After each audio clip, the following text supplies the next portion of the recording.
تو وہ تباہ ہو جاتا ہے۔ اور جس وقت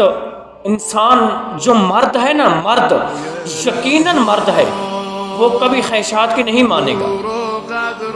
میں نے ایسے لوگوں کو دیکھا ہے جو لوگ ایک عام محبت کے پیچھے، ایک عام دنیا کے حسن کے اوپر فدا ہو جاتے ہیں، اور فدا ہو کر اس کے قدموں کے نیچے گرتے ہیں اور دھاڑیاں مار مار کر روتے ہیں۔ مرد کو اللہ رب العزت نے اتنا مضبوط بنایا ہے کہ کبھی وہ نہیں روتا، لیکن ایسے لوگوں کو میں نے دیکھا ہے جو ایک عورت کے سامنے جا کر روتے ہیں، عورت کے سامنے گڑ گڑا کر روتے ہیں۔ کبھی میں نے نہیں دیکھا کہ انہوں نے رب العزت کی بارگاہ کے اندر آئے ہوں اور گڑ گڑا کر روئے ہوں۔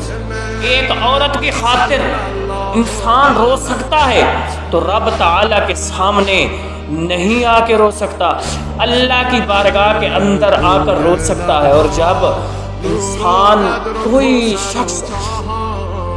ایسا خوش قسمت جو رب کی بارگاہ کے اندر آتا ہے اور اپنے کیے کے اوپر روتا ہے اور گر گراتا ہے، رب تعالیٰ اس کا آنسو بعد میں گرتا ہے، رب پہلے تھام لیتا ہے، اللہ رب العزت پہلے تھام لیتا ہے۔ دوستو، آج جو لوگ بھی لڑکے ہیں، لڑکیاں ہیں، خواہشات کے شکار ہو چکے ہیں، خواہشات کی مانتے ہیں، تو ان کو میں ایک میسیج دینا چاہتا ہوں کہ وہ خواہشات سے ہٹ کر اصل رستے کے اوپر آ جائیں، رب العزت کی بارگاہ کے اندر آئیں، اللہ رب العزت نے جو بتایا اس کے رستے کے اوپر چلیں۔